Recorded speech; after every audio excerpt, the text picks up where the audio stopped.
nice and loudly. I'm Christine Benson. I'm chair of the department here at Northwest. Tom Alvarez, principal at Maryville High School. Tricia Knowles, I teach calculus and pre-calc at Maryville High School. And Baker Hutchins, counselor at Maryville High School. We're back. Next. I'm Amy Foster, Northwest Missouri State University dual credit out of the Kansas City office. I'm Jeremy Hart. I teach high school up at Kearney High School.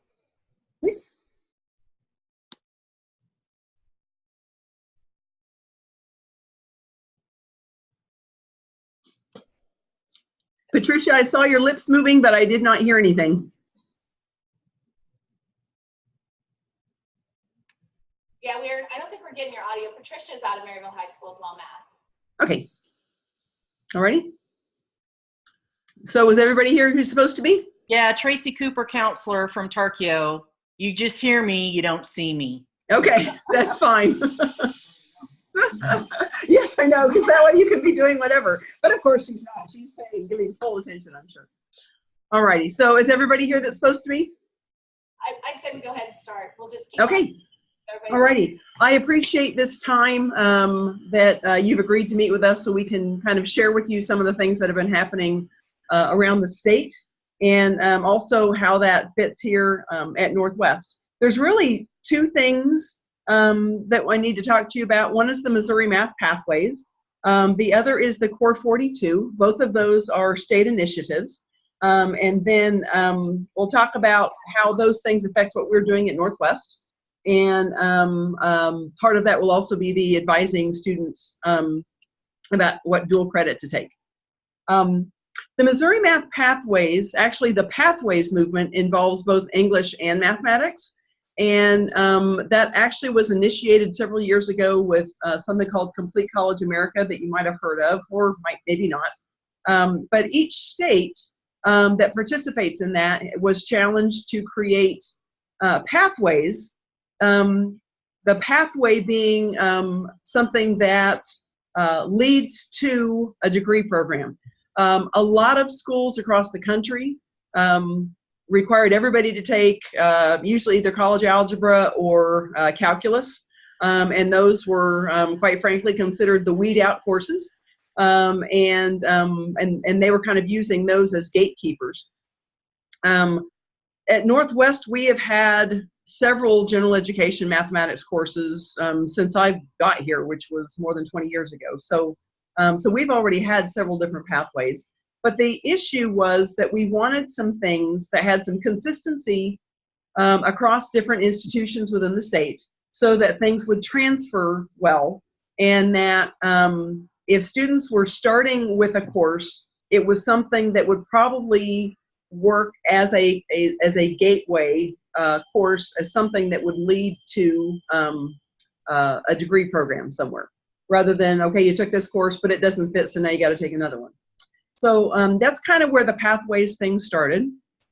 For the last 3 years, there's been a group at the state level, and Northwest has had some representation on that, where they have articulated what they want to have in these different pathways, down to every student learning outcome that's in there.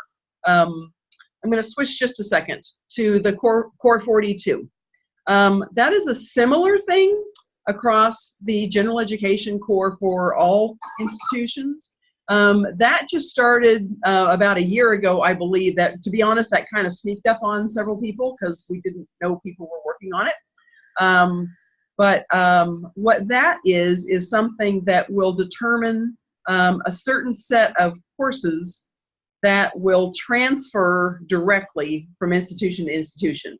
There's one for American history, for example, and there's things for in the literature. There are lots of different categories that with courses that will transfer directly, and those courses have a particular, it's called a motor number, MOTR, for Missouri transfer number. Universities are working on, as is the state, working on making clear what courses in their catalogs will fit into those things that transfer well. There were different subcommittees that worked on the different courses on the different categories. That group, the Core 42 group, actually had no conversation at all about mathematics because they said, well, the Core 42 or the math pathways people will take care of that. So although the other subject areas have, they basically articulated things based on the catalog description, the mathematics ones, in order to get the motor number or meet that pathway, we had to send in our syllabi, and they check off every single solitary student learning outcome. And if you're missing any of those, then they gave provisionary approval, and then we have a year to, get it in shape, or we don't get the motor number anymore. So, so that's kind of where these things have been coming from. They're all designed to give people some options in the math classes that they take, because a mathematics major or a pre-med person doesn't necessarily need the same mathematics as an art major or a journalism major.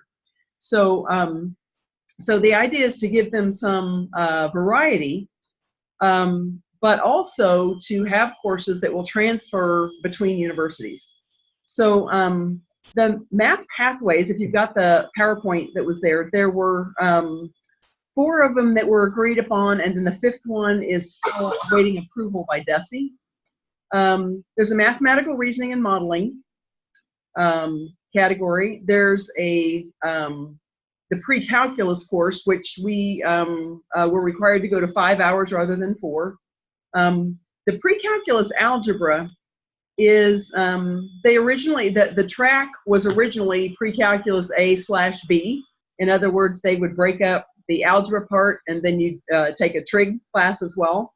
They took the trig part out of the pathway because when the pathways were the things that went into the core 42. Because trigonometry is not generally considered a, in fact, I don't think by anybody is considered a general education course.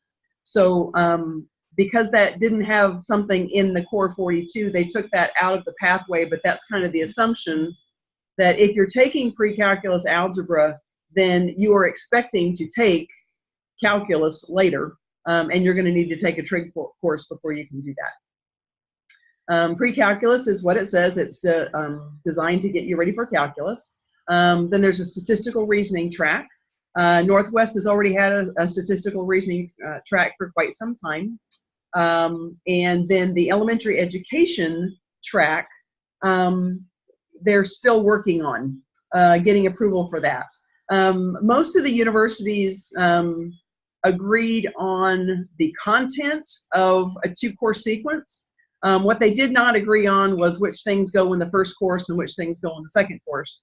And so that kind of needs to be agreed upon, because otherwise the situation right now is that between most institutions, if they've had both courses, then they'll get credit for both courses at a different university. But if they've only had the first one, then they often don't get credit for either one of them because they have half of one course and half of another. So that's kind of where that is right now. There's often a question about about college algebra, that title. So let me clarify that. College algebra was, when it was first developed, was intended to prepare students for calculus. Right now, the term college algebra means a lot of things to a lot of different people all over the country. A lot of students take college algebra not because they necessarily need it, but because they recognize the term algebra and think, oh, well, okay, I've done that before, so I should be okay in that. At most universities, it no longer truly prepares people for calculus anymore. It's been watered down, for lack of a better term. So the group that was working on that particular pathway, a few years ago, when they were working on that, they were trying to decide if they were going to go the more technical route, a more traditional college algebra, or if they were going to do more of a mathematical modeling route, which is what NCTM had been talking about, emphasizing in K-12. And as far as Northwest was concerned, at the time, our college algebra books were literally falling apart, and we had to make a decision about buying a textbook and then moving forward. And we thought they were leaning towards the modeling version, so that's the textbook we bought. And we had no sooner made that decision and ordered all the textbooks and paid for them than the Pathways group decided, no, we're going to go more the technical route and do the, preparing them for calculus idea. They also strongly recommended that people get rid of the term college algebra, because college algebra, it doesn't really mean a whole lot anymore because it means so many different things to different people. They recommended the term pre-calculus algebra, and that's what we went with, because the point was to make it clear that the purpose of this course and the content of this course is to prepare people for calculus. On our campus, when they decided, when the state decided what the pathways were, we still had this course that we have been using for the last 2.5 years. We've been calling it college algebra, but it was really more of the modeling approach, which means we do, they do the technical stuff with linear equations, but when you get into quadratics, logs, and that kind of stuff, the fancier stuff, then the idea was to recognize those patterns in data, but then let the technology do the lifting on the computations, and so they're not factoring trinomials and that kind of thing. Our students have found a lot of success with that. The indications from the students is that finally made sense to them about why you would need to use math in that way and that type of thing. So when the Pathways student learning outcomes came out, our current college algebra class did not fit that pathway. So, but we also really liked the course. We felt like it was a valuable course for our students. And so we created another course called Mathematical Modeling. The course number is 17116. And that is the course, the content for that course is what has been our college algebra content for the past 2 years. But we also need to put a little bit more statistics in it, a little bit more about a data focus. We use data in it, but there are certain student learning outcomes that were not in that. And that is, that's currently in the mathematical reasoning and modeling pathway. We still have our concepts of mathematics, which is basically a course designed for people who are really math phobic. It is rigorous enough to be to earn college level credit, but it is it's basically just taught in a different way, and we don't offer that through dual credit. So I don't know that that's necessarily an issue for you, but I did want you to know that that course is available once students are on campus. Our course number 17118, which had been our college algebra number, we have retitled as the pre-calculus algebra, and it will be more similar to what we did pre-2015, but there will need to be more stuff in it in order to meet the Pathways requirement. More things done with matrices, and there's another topic that I just forgot what that is. But anyway, so that will be actually more technical than the one that we had before, because it really needs to be up to the level of when you take this class and then take a trig class, you are ready for calculus. Our general statistics class will be fairly close to what we've had before. It will be the same textbook. We do need to do a little bit more with regression analysis. We've talked about there's some correlation in there, but we need to do a little bit more with regression, and then a little bit more on probability. And the way we're going to deal with that in our in the term that we have is to try to compress a little bit the front end stuff about graphs and that kind of stuff that is more review for students, and try to compress that a little bit, maybe do some things with, do a quick review. If you need more help, here's some videos to kind of get you up to speed on that. But to try to compress the front end a little bit so that we've got a little bit more room in the back end. But that will be the same, that'll be the same textbook. The pre-calculus will be the same textbook as we've been using this past year. The pre-calculus algebra is going to be the pre-calculus textbook. They'll just do the algebra in it and not do the trig. Alrighty, and then the 116 mathematical modeling will be the course that had been our college algebra before. Okay. In terms of who uses what, our business majors, all our business marketing, all of those things that are in our School of Business, they are accepting the mathematical modeling or the college algebra or the, the mathematical modeling, the pre-calculus algebra, or pre-calculus. They will accept any of those in their program. We did some checking with the schools that accept we have a pre-nursing program. So they're here for 2 years and then they go to another school. So we checked with them to see which ones they would be okay with. And it was a 50-50 split between our pre-calculus algebra and the mathematical modeling. We sent them both textbooks. To be honest, a lot of people right now aren't quite sure what to make of the mathematical modeling thing, just because it's a new thing. At the last conference we had with the Complete College America people, they said, so what can we do to help? And we asked that they start educating some of those other schools about what these different pathways are and what things may be valuable. A lot of things that are in the mathematical modeling course are there because our nursing school said our nurses need to be able to blah, for example, calculate drip, do things with proportional reasoning, that type of stuff.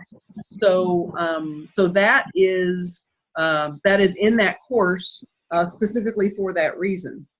We also asked our biology people, what kind of stuff do you need? What do you need your people to be able to do? And we did that kind of stuff in the mathematical modeling course. And then just didn't go to the more technical stuff, the factoring quadratics and trig and trinomials and all that kind of stuff. The science people, I thought they had made a decision on that, and then I found out last Friday afternoon that they had not.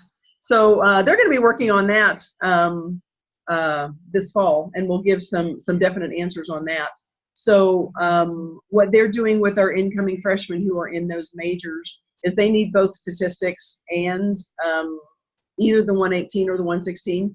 So we're going to have a lot of sections of statistics this term because we know that they need that, and then we'll verify the other later. Right now with the conversations, several of them are very strong on the mathematical modeling, and others.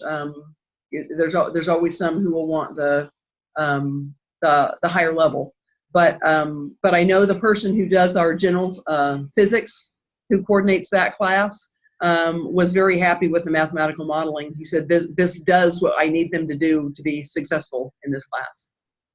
Physics majors, if physics is your major, then you have to do calculus. Then of course they would be doing the pre-calculus or the pre-calculus algebra. Okay. So I've tried to give you information. What I need to know now is, what did I not say? What questions do you have that I can answer?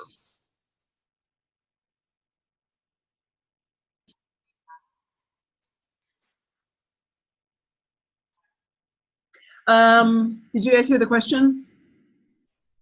Okay, she asked if there were any non-public colleges or universities that were accepting these.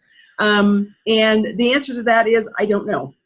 The pre-calculus algebra, I am sure they will accept. That is, it is more technical and rigorous than most college algebras that are out there. So if they're accepting college algebra, they will take that. Okay. I will tell you that my department's concern about the idea of, well, if we're not sure about one, but we're sure they'll take the other, then I'll just tell everybody to do the 118. That completely defeats the whole purpose of why we developed the other course in the first place. 3 years ago, we were asked to do something different because the DFW rate was so high. people were saying, you're scaring them away from our, you're chasing away our science majors because they're not doing well in this course. So we created a course based upon what they told us their science people needed. And so my concern is, now, if you've got really strong math students that want to do the 118, great, have them do it. The mediocre to lower range, I really think the 116 is a better course for them. We've had 2 students, and I realize it's only 2, but who changed their major, who took what's now the 116, the mathematical modeling, who took that, changed their major, and then needed to take pre-calculus. And their comment was that they understood the pre-calculus a whole lot more after taking this other course. Part of the problem is that people see, is this going to be, am I going to be able to check off this course as something and save some time and money? And believe me, I get the saving the time, I get the saving the money. I think it would be better for them to be successful in the mathematical modeling course and then go on to take, if they still want to be in that particular major that needs the more technical stuff, well then, take the 118, either the pre-calculus or the pre-calculus algebra later, and be successful in that, then to take the 118 and not be successful in it and either have to retake it, or if they change their major and then say, okay, really, I only need the 116 now. It's like, well, that's fine, but you've got this 118 stuck on your transcript, and the only way to get that off is to be successful in that course. So, so that is from my perspective, dealing with college students. That's what we are most concerned about, and that's how we are advising our students. At the last conference we had with Complete College America, Texas and Georgia, and I think it's Florida, I can't remember what the third state is, but they are 3 and 5 years farther down the road in this process than Missouri is. And what they had discovered in their data is that success in the pre-calculus, and actually the pre-calculus algebra even, they are no longer co-recking those courses. That's a different conversation. I'm not sure if you guys know that we have, rather than doing prereqs, if somebody doesn't meet the prerequisite for something, we do a co-requisite, which means that they take a support course at the same time.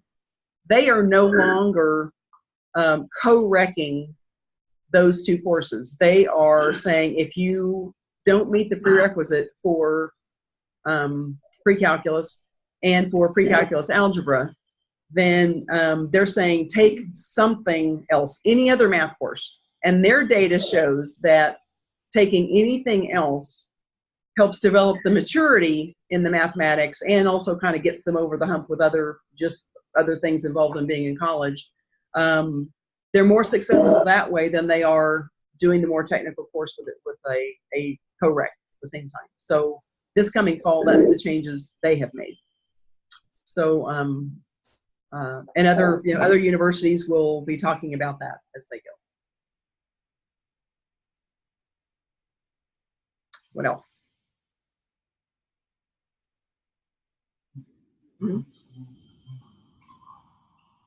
Mm-hmm.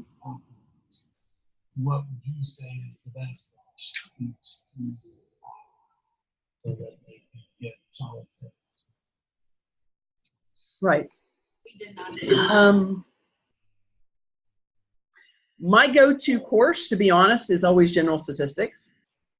And the reason for that is because I think data is everywhere and people need to understand how to use data, how to recognize when data is being misused, how to recognize misleading graphs, how to recognize statements that are just not true or really biased or whatever. Most courses or most majors are looking at least here at Northwest, are looking at the possibility of at least recommending, if not requiring, statistics. The mathematical modeling course is also a course that, well, that whole pathway, the mathematical reasoning and modeling pathway, there has to be a statistical element within that course, which is also a way of recognizing how important that is. Now, I think it is important to look at what schools are accepting what. Okay, particularly as far as like in Missouri, if you look at the Core 42, if a student has taken, if they take the general statistics in that mathematical reasoning area, then they have fulfilled their Core 40. Then they have fulfilled their mathematics course for that school. When you're looking at other schools that people transfer to, the only way to find that out, and I checked on this yesterday because I would love to just do this blanket, send the syllabi out to everybody and say, hey, are you going to accept this? And I checked with my transfer person yesterday, or actually Monday, and the response I got was the only way to determine that is for someone to call a school where they want to go and say, here's the syllabus for this. Are you going to accept this? Because we can't tell them they have to take a course. They have to accept something. It's always the person who is receiving the course that gets to make that decision. So if you have people who are thinking about going to graduate school somewhere and they want to go to this particular place to do their undergrad and then they're going to go to graduate school, when people come, on a visit day and come talk to me about that, I say that's great, but you need to start at the graduate school you want to go to and say, this is the program at, say, Northwest. Are you going to accept these things, or do I need to do something else, whatever. It's always the final destination that you need to check with, and make sure that they are going to accept those things. I know MU has always been something that a lot of people, particularly at community colleges, they've said, but MU wants everybody to take college algebra. So everybody thinks they have to take college algebra because everybody thinks they're going to MU, whether they actually end up going there or not. MU now has a mathematical modeling course. They offered, as a pilot, they offered 3 sections of it this past spring. So the one we're just finishing.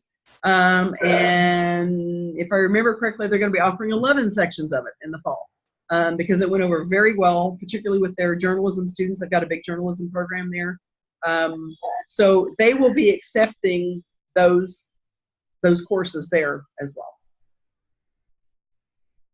Dr. But if you have, I can send out syllabi, so that if you want to send it to a particular school and ask, you are welcome to do that. That's what we did. We had a couple of connections with, the nursing schools that we know a lot of our